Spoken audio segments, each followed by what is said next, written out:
third summer league game. You got to see former G League Ignite teammates Ron Holland for the Chicago Bulls go against each other. How did that matchup turn out?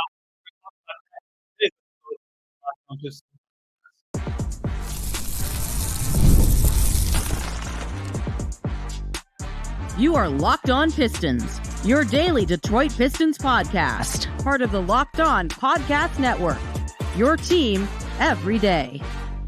What's the deal? Welcome back to another episode of the Locked On Pistons podcast. Per usual, I'm your host, Kuka Hill. You can find me over on Twitter at Kuka Hill.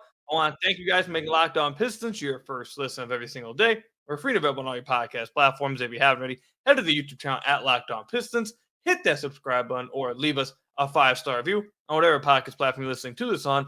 It's another great way to support the podcast.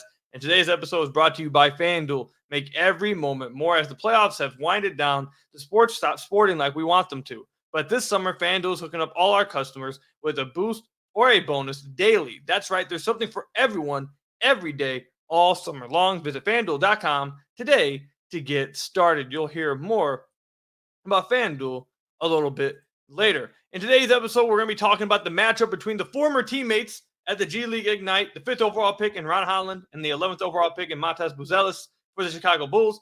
Got to see that matchup. How did that go?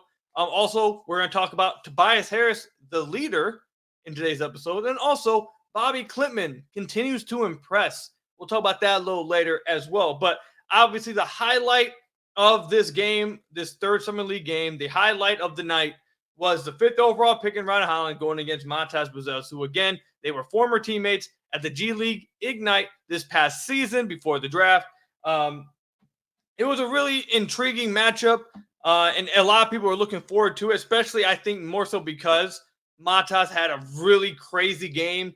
The game before this one, he had 28 points in that last game. So a lot of people were looking forward to seeing how he would play. I think he had more eyes outside, like nationally, watching this game because he had such a good game. But then also Pistons fans, Ron Holland was coming back after not playing in the previous game due to rest, which like I've said before, I don't really get the whole resting in summer league, but is what it is.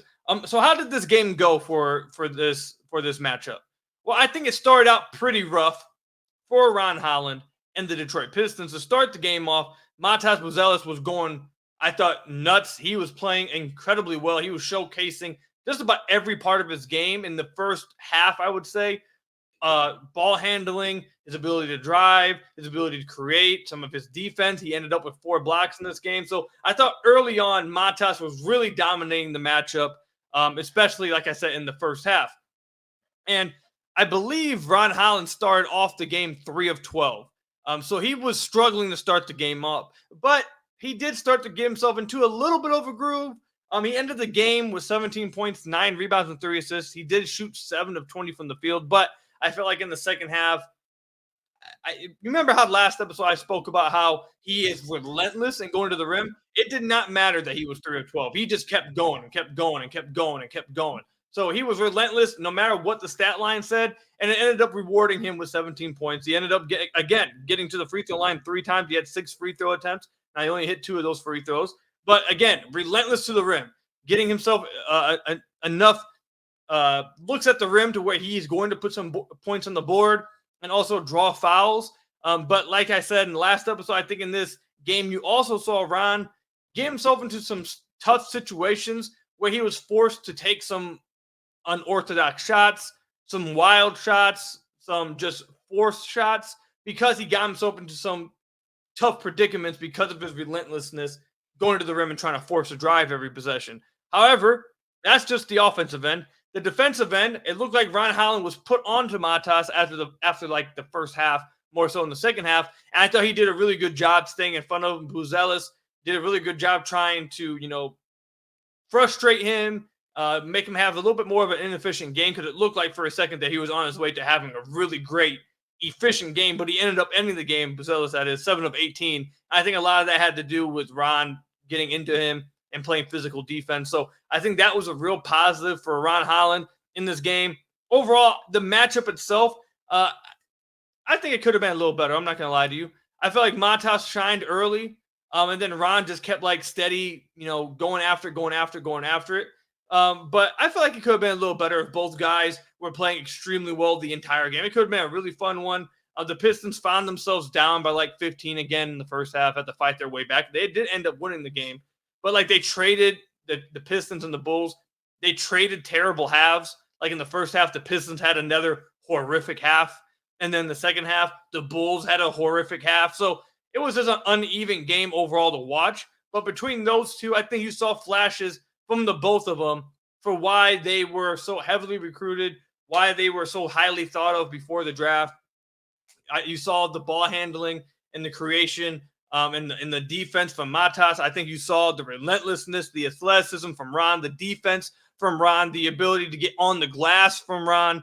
I think you saw all that. And again, you saw flashes from both of them. I think you saw reason to look at Ron and say, okay, we can see why he's 19 years old. He has to improve his strength. He has to improve with his shot selection. He has to improve his strength with the ball on drives to the rim. He's a little loose with the ball. A lot of his drives, he's fumbling the ball. I think with Matas, you saw that he can still get a little bit stronger, and that his shot is still a little inconsistent. Again, you saw flashes from both guys. I don't think it was a perfect game from either one, but the Pistons ended up winning the game, so I think Ron Holland ends up getting the final laugh. But with my final note, real quick, before we move on Ron Holland, I think his athleticism is jumping off the charts. Like you see the athleticism when you watch the games, but I think you are seeing why he is not going to be a rotation player this season. I don't think he's expected to be. I don't think Trajan expects him to be. I don't think JB Bickerstaff expecting him to be. But there were quite a few Pistons fans that expected him to be a part of the rotation. We're already like kind of penciling in some minutes for him at the start of this season. I'm not sure I see that. I don't think that he's ready for that, at least from what you see so far in the Summer League. I think you see the flashes, but you see why he's more of a work in progress, a young prospect with a high ceiling, but needs work and development. I think you're going to see them take it slower with Ron Holland this upcoming season. I think you'll see him a lot in the G League. And again, that's not a bad thing. I don't think that's a bad thing. I just think you're seeing why you need to be a little bit more patient with Ron Holland. You need to let him develop. You need to let the Pistons take their time crafting him as a player and allowing him that patience and that time to get better at his game. But like I said, you see the flashes. I think you clearly see why you should not be expecting stuff from him immediately. But defensively, like I said, you saw him get into Matas and really frustrate him some. And again, his relentlessness, it shows up not just on drives, it shows up on offensive rebounds. Like there was a time where Bobby Klitman was leaked out all the way on the fast break. They throw it up to him, and he sees Ron trailing, so he throws it behind the back pass. Ron goes up for a dunk. He gets blocked, and instead of giving up on the play, he immediately grabs the ball back and does like a 360 standing vert dunk. Like maybe not 360, what is it? 180, a 180 standing vert dunk.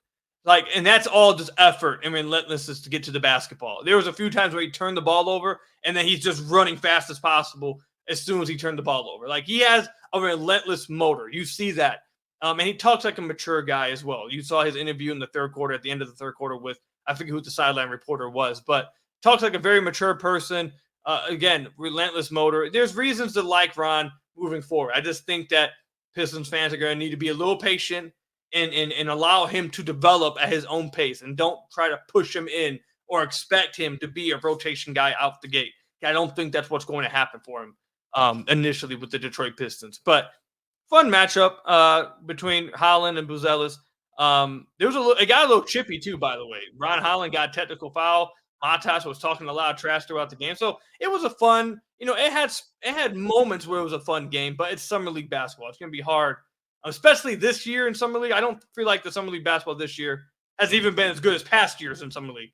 And Summer League itself is not good basketball. So the fact that it's not good basketball, and then you're not even meeting the levels of the last few years of Summer League basketball, it's not going to be fun basketball, but there were spurts for both these young guys that was pretty fun. So let me know in the comment section down below or over on Twitter at Kuka Hill how you guys felt about this matchup and how you felt about this game. Was it fun? Did you enjoy watching it? Good, bad takeaways? Let me know in the comment section down below. Tobias Harris, a lot of talk has been made about Tobias Harris as the player, how much he's getting paid. How much of an impact is he going to have on the floor next year for the Detroit Pistons as a player? But maybe there needs to be more talk about him as a leader for this young Piston squad this season and beyond. Passion, drive, and patience. The formula for winning championships is also what keeps your ride or die alive.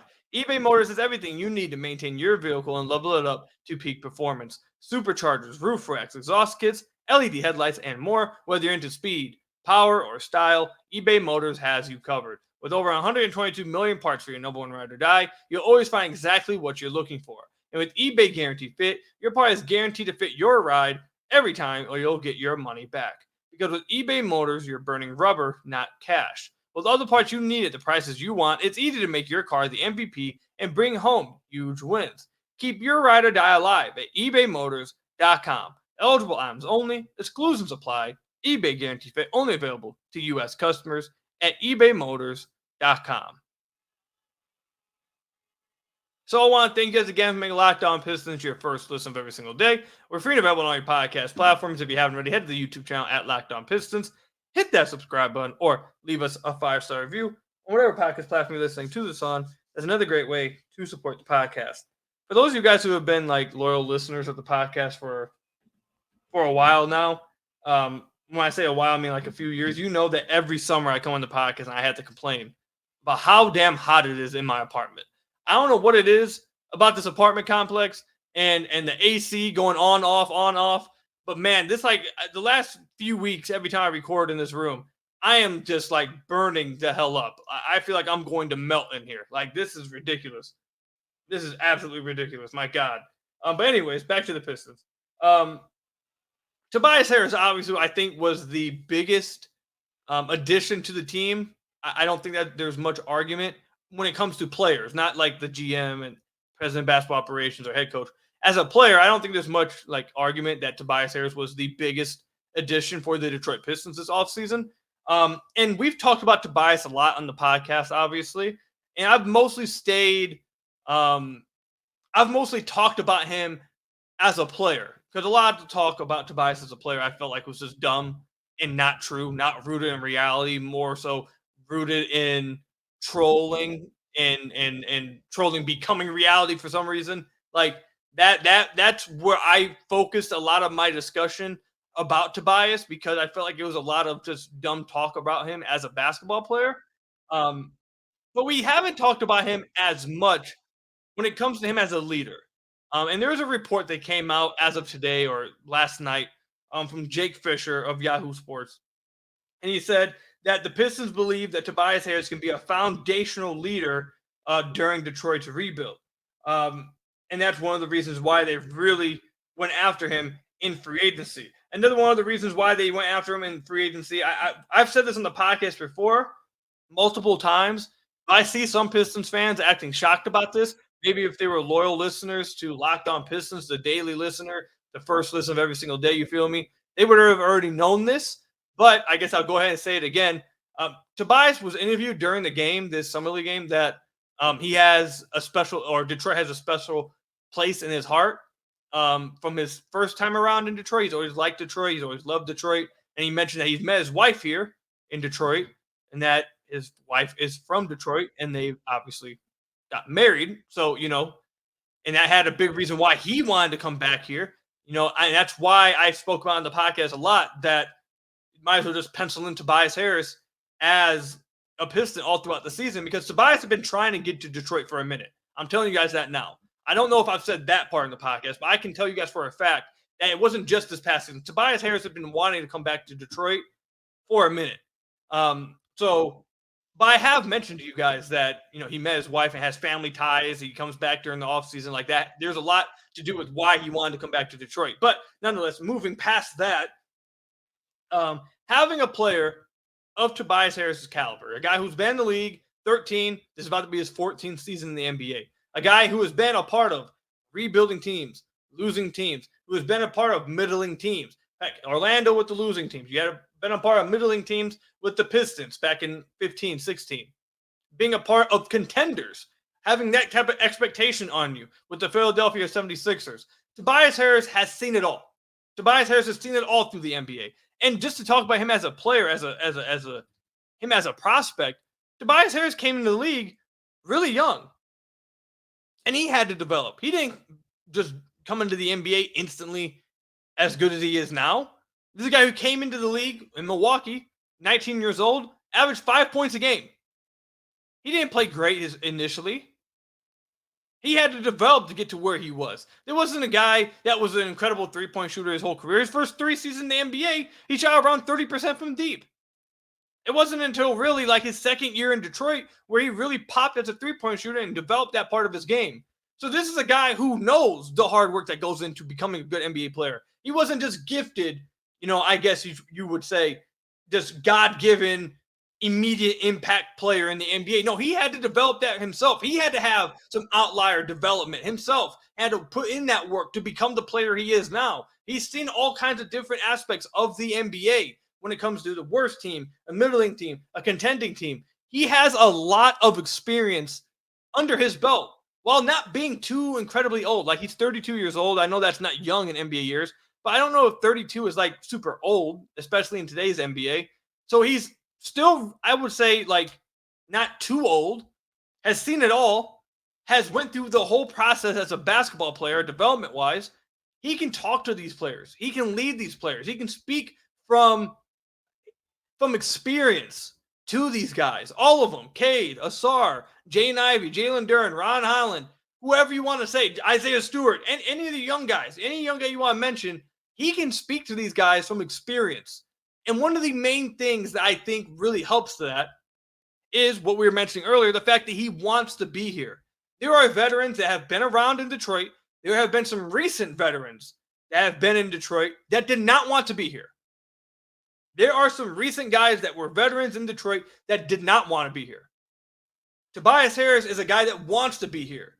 He wants to be in Detroit. He wants to be a Piston. He wants to see this team do well. He wants to see this team grow. He wants to be a part of this team growing. He wants to see these young guys do well. He wants to see these young guys do well and the team do well for the city. Therefore, there's motivation behind it. There's a want to it. You can have a veteran and he's in the locker room and his role is to be a veteran. But if there's not passion or want to behind it, how authentic do you think that is to the players receiving it?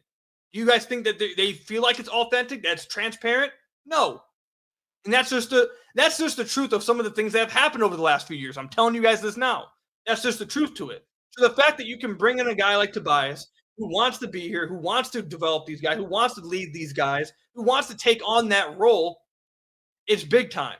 And another big part of that as well is that there's a lot of veterans that you can get that, okay, maybe they want to come in and be a vet and lead by example, but they can't necessarily lead by example because they're not that good anymore. Tobias Harris is still a pretty good basketball player. We've talked about this a lot, man. This past season, he averaged 17 points a game, 49% from the field, 35% from deep, 88% from the free throw line. That's incredibly efficient. He is an efficient basketball player. He is a good basketball player. Over the last 4 years, we've talked about this many times. Over the last 4 years, it's basically the exact same thing. 17 points a game, 50% from the field, nearly 38% from deep, 87% from the free throw line. Like, this is a guy who is still a good player. So he's not just saying this stuff to the players and then, can't really show them. Like, I don't care what anyone says. And look, there's value to having vets like a Taj Gibson, let's say, last season, that can't really play anymore, but are strong, like, personalities. There are benefits to that.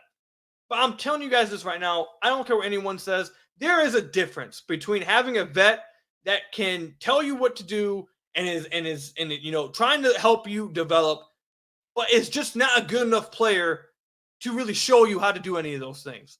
Because some players, it goes in one ear, out the other. Some players, it's like, dude, you're telling me to do this. You tell me I made this mistake. You can't even play. Why are you trying to talk to me? Like, that's just the reality of the situation. That's how some players receive it.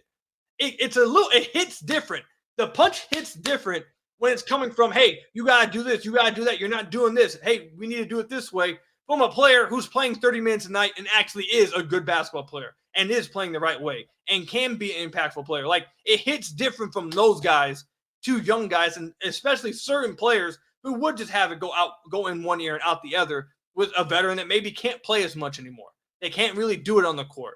So all of that. And that's not even, I know we kind of talked about Tobias as a player, but that's really just him off the court. That's really just him as a personality, him as just a player, as a leader, as a veteran.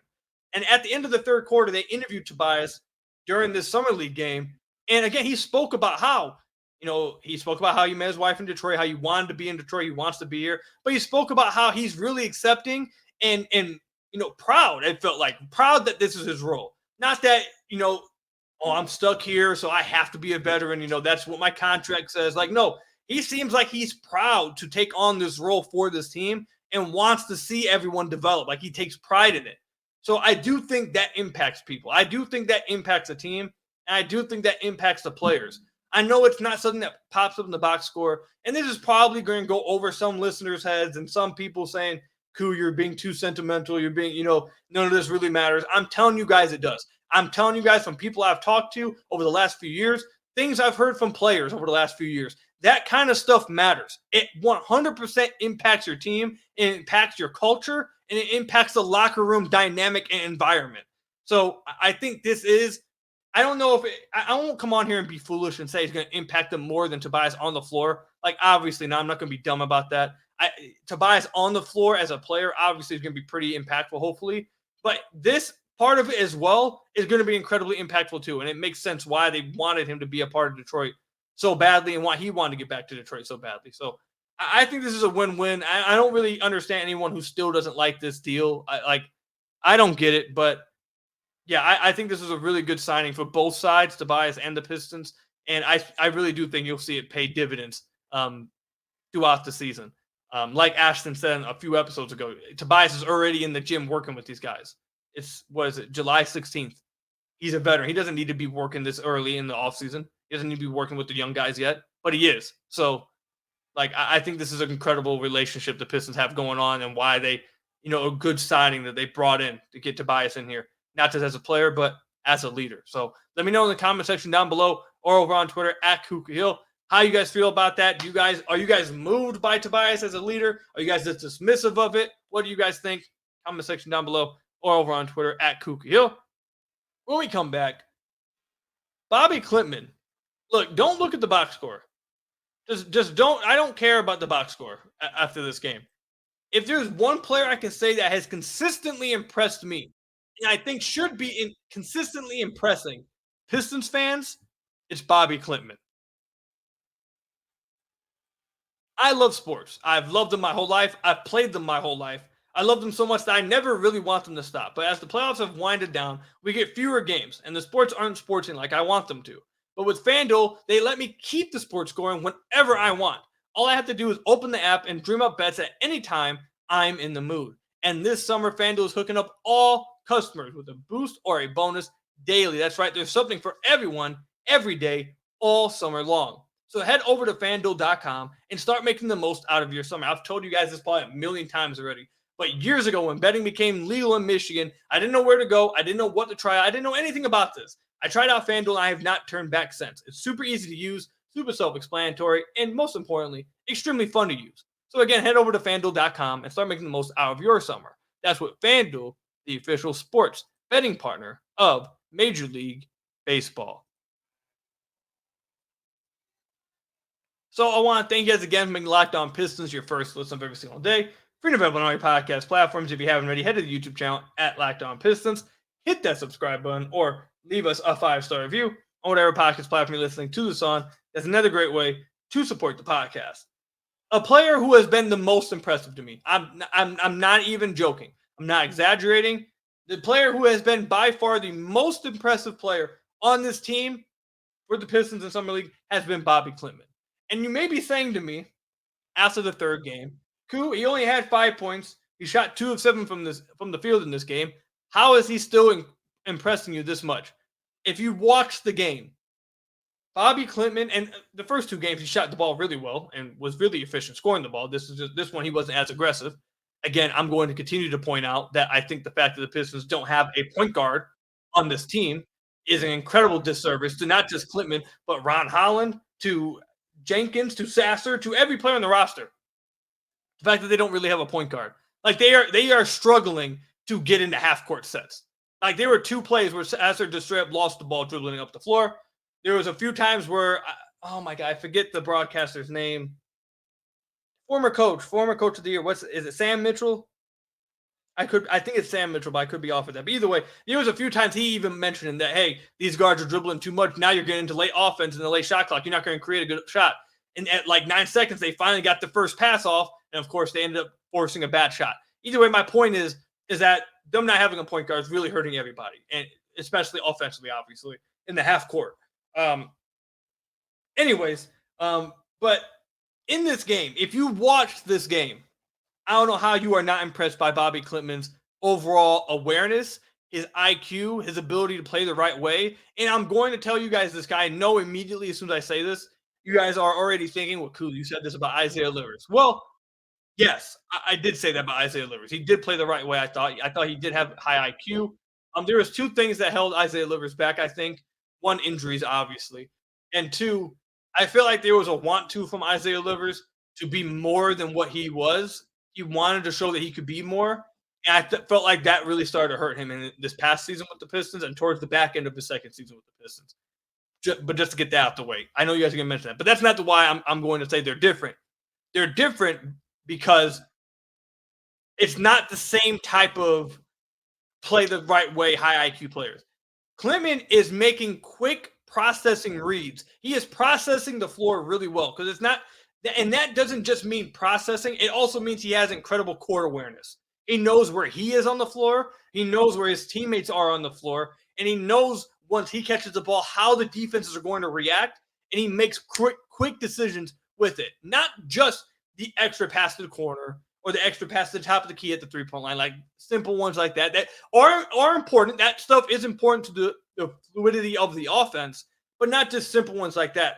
I'm talking about ability to put the ball on the deck, take one dribble, and make the right play. The ability to set a screen in the short roll and make a cross-court skip pass. He made that pass twice tonight. He made multiple live reads or live dribble reads, which simply means you're dribbling the ball and have to make a read instead of catching and making a read. It's a little harder, obviously. He made a few of those. His passing around the basket, getting defenses to come to him, get them up in the air, and then find a big man is incredibly impressive. He only had 3 assists tonight, but I'm telling you, he should have had like 6 or 7. The Pistons big men just couldn't finish the ball, or they got fouled and they couldn't finish it. Not to mention the play that he had to Ryan Holland that we talked about earlier when he threw it behind his back. That's another just, I know where I'm at. I know I have a teammate trailing me. I know the defense can come to me. I'm just going to trust my instincts and make this pass. Like, that is all stuff that is incredibly impressive to see from a guy, especially his size. Like, those are, you know how there was this interview, not interview, there was this presser going viral the other day. I think it was like a week and a half ago. It was from Jared Dudley. And it was him talking about he's the assistant coach now at the Mavs. I think he's the head coach of their summer league team or one of the coaches, whatever. But anyways, there was a presser that went live with him tomorrow, or not. I'm sorry, I read a text message about tomorrow. There was a presser that went viral from him where he's talking about in summer league, a lot of players don't really understand what you're looking for from them. You're not looking for a guy who is going out there and trying to score 28 points a game. Because realistically, that guy is not going to be good enough to try to score that much in the NBA, and you don't need guys to do that. You already have guys on your NBA team who's supposed to be the scorers. That's not what you're asking of guys who are trying to fight their way into the NBA or try to make a role in the NBA, get a role in the NBA. You want to see them show that they are capable of playing the right way, making the tiny details that maybe the casual fan doesn't pick up on, but that NBA coaches, scouts, talent evaluators, people who analyze the game notice, that keep the offense going, that create a good offense. Not just offensively, obviously, but also defensively, like the right rotations, making the right pass, boxing out at the right time. You know, all that stuff is what gets you into the NBA to play a role in the NBA. And Bobby Klintman is showcasing all those things.